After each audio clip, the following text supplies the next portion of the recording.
Who's the athlete that you think fell the furthest off of like a pedestal for you when you were a kid? Oh, Is it your guy? Jordan was a tough one. What about your guy Pete Rose? Although that wasn't when you were a kid. No, but that it happened. The band happened. Yeah, and Pete was my guy. I mean, your dad played with him. Yeah, my dad played with Pete Rose. Pete Rose was a loved member of the Reds family. And to see his fall, that was really, really hard to see. And especially to hear him deny all these allegations, knowing full well that he gambled. Knowing full well that he gambled on baseball.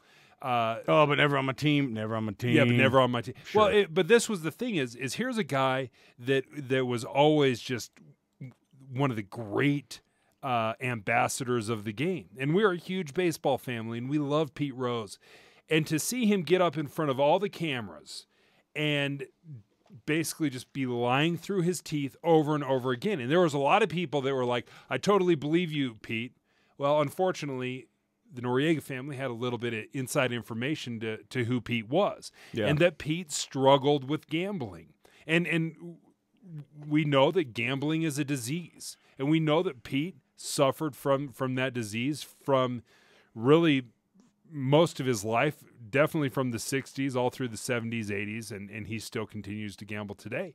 So it is very difficult to see a guy that you love, that you follow, that you have a personal connection with, stand up there and not represent all the things that you've built up in your own mind. You know what the biggest shocker for me was when I was a kid, athlete-wise, and this wasn't based on any arrest record or charges that he was facing, the announcement of Magic Johnson when he said that he was HIV positive.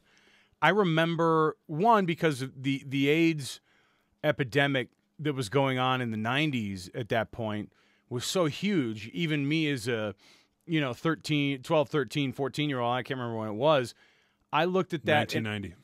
So, yeah, a 10-year-old, I'm looking at this, and I'm like, and I remember that feeling. And I watched SportsCenter every morning for 2 hours straight, that repeated half hour they used to do. I'd watch for 2 hours straight. I'd memorize it. Yeah. And I would rewatch his reaction to that.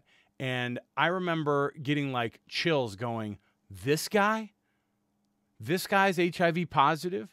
Magic Johnson, and you just assume he's going to die pretty soon, right? And he's got AIDS, and why? And then things didn't make much sense to me. He starts apologizing, starts talking about his behavior and promiscuity over the years, and apologizes to his wife and everything. And that stuff didn't even make that much sense to me because, those relationships and things, he starts talking about being promiscuous, and I didn't that didn't ring as much. I just knew that Magic Johnson came out and said he's HIV positive, which meant that there was behavior there, as I've been taught in the school, that was not good.